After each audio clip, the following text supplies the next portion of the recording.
Burglars look for valuables that are in plain view, and if your doors are locked, they'll do whatever it takes to get what's inside. Milky, gooey substance. The lifeguards are asking anybody that gets really close to this to kind of step back. And of course, you can see you can't even get into the water. Take a look around here. I'm in the brew house here, what will be the Pensacola Bay Brewery. These big things are where they add the grain in. Imagine going to a place like Vietnam and giving your flesh and blood for your country, only to have your country question whether or not you actually did. Some BP crews far just west along the pier here huddled around something in the sand. Well, Liz, we're seeing a heartbreaking amount of oil on shore. You can take a look right here behind me. You can see what looks to be 3 to 4 feet of oil and stretched out right there. This thermometer says it's about 95 degrees out here, and people are doing all they can to stay cool. This is what's floating just 9 miles south of the Florida shore. It's commonly been referred to as peanut butter, and I've also heard it described as axle grease. They're large, floating clumps of tar balls, broken down by weeks of wind, waves, and chemical dispersants, and it's closing in on Florida and Alabama's coast. It's amazing to think that this has come from 5,000 feet below the surface and then traveled over 200 miles along the water surface to our Florida waters. It's really a shame. In our wake, a reminder of what's at risk from the tar contaminating the water. This could really reshape our fisheries, both commercial and recreational. Captains already out of work are turning their ships into oil collectors. The orange bucket on deck is called a clamshell. It scoops the thickest oil out from under the surface. We're heading north toward the shore of Perdido Key from where we first spotted those huge, larger clumps of tar. And for the past few miles, we've been driving through an oil sheen and more broken up, smaller bits of tar, exactly like what we've seen washing up on shore. Looks like grass.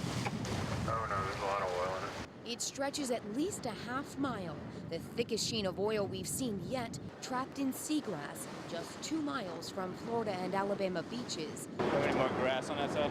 On this shrimp boat, workers scoop it from the Gulf and into trash bags on board. Reporting near Pensacola, Liz Nagy, Channel 3 News.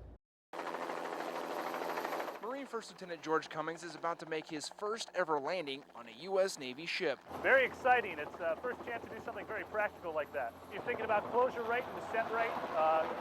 You're working with your pilot in command to try to get it into a safe landing.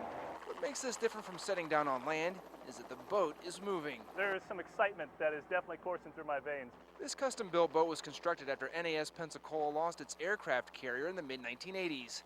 Ever since, the boat's been an essential tool in training helicopter pilots from all branches of the military, along with pilots from federal, state, and local law enforcement agencies.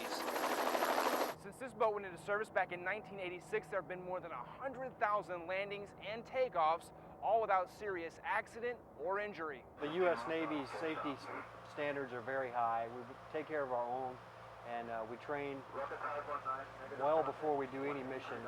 A lot of training goes on, a lot of preparation, so that when we actually go do a mission, it's the same as if we had practiced it. After setting down on the deck, the student pilot gets a few words from an instructor, then waits for clearance to take off again. It's quite exciting sliding to the left there at a nice speed and just transitioning to forward flight with the water right in front of you. Never experienced anything like it. Just a lot of fun. Several generations of military helicopter pilots have gained valuable experience on this boat. Definitely exceeded it. There's no way I had no previous experience with it, and it's just the sky's the limit from there. When Cash for Clunkers was unveiled, the cars were going to be immediately crushed and compacted. The National Car Automotive Recyclers lobbied to change that plan. We realized real quickly that the lawmakers did not realize the ramifications of just saying dispose of this vehicle. The program was altered. Designated certified salvage yards like Butler's collect the cars, destroy the engines, and detox the vehicles. They recycle chemicals like antifreeze and Freon, remove the battery and fluids. Then they add a fluid, sodium silicate, or liquid glass to the engine. Now, if you're a car lover, this part will be hard to watch. 21 seconds later, it's over. And that's the end of that one. By law, a participating car dealer representative must witness the engine's destruction. Jackie Gray works for Sandy Sansing. There's a lot of work on the back end of this. The titles have to be applied for destroyed and salvaged title. I have to get the titles over to Butler. All the cars have to actually be destroyed, and then we have to receive payment from the government. You have to do all those pieces to receive your payment. Mark Butler and his crew have 180 days to depart the car. After seizing the motor, which is the pollutant, we are allowed to sell any part off of that car. After that, the car's shells will be shredded and reprocessed again into new vehicles and new appliances, the next round in the stimulus plan. Catherine Daniel, Channel 3 News. During our time here in Iraq, we've become all too familiar with the military lifestyle of hurry up and then wait. So we decided to find out what life was like for the Marine maintainers who make sure these planes are good to go, find out what they do once these aircraft get in the sky. Private First Class Dominique Franklin is from Mobile, Alabama, and he's proud to be a Marine. I'm giving back to my country, and I'm doing something good with my life right now, and it's leaving me in a better place. Dominique and the rest of his crew have the important job of making sure these F-18s are ready to fly at a moment's notice. Once the fighter takes off, you might think the crew's job was done, but actually, it's only just begun. We're pretty much getting all the other jets flyable, just in case we have another jet that can't fly at the time, because you never know what could go wrong with an aircraft. We'll switch out and another jet will take off. So you gotta have all jets up at all times. For 12 hours a day, for at least 6 days a week, these crews are making sure these aircraft can handle whatever challenges are out there. There's precious little downtime, which means a game of horseshoes is more like group therapy, where everyone can unwind and share a few laughs. For some Marines, the best stress relief comes from a call back home. My worries back home get put to a side because I get to talk to the wife and I don't have to worry no more. And then I can just focus completely what's out here. But as helpful as those calls are, there's one thing on everyone's mind as they work day in and day out. I always miss the Gulf Coast. I can't wait to get back home to my family. Reporting from Al-Asad, Iraq, Bill Pearson, Channel 3 News. Santa Rosa County road crews arrived here at the Jernigan Bridge on Gordon Lane Road around noon Thursday. Supervisor Jack Walther says what they found was a mountain of debris in the water. Yeah, you could step off of the bridge onto the debris when we first got here. And it run up creek about 60 foot. It restricts the water flow tremendously, but that's why you have to try to get here as soon as you can to remove it, to keep the water flowing, keep more debris from hanging up.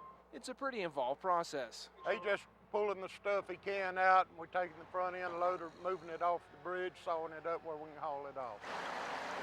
Closer to Milton, Lamar Morris is still keeping an eye on the Blackwater River. He lives near the flooded waterway, and from previous floods, he believes dry land will return very soon. I expect it to clear out.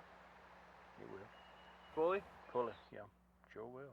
Are you going to be glad when that happens? Oh, yes. Why? Because then all the people can get back started to work. Road crews know this work will seem like a never-ending process, but it's work that must be done to keep traffic moving on the road and in the river. We've always done it after it comes a flood. It's an ongoing process, never ends. The crews have been working this site Thursday know it'll take a few more days before the debris piles up and becomes a problem yet again, but once it does, they'll be ready to get back to work. Reporting from Santa Rosa County, Bill Pearson, Channel 3 News.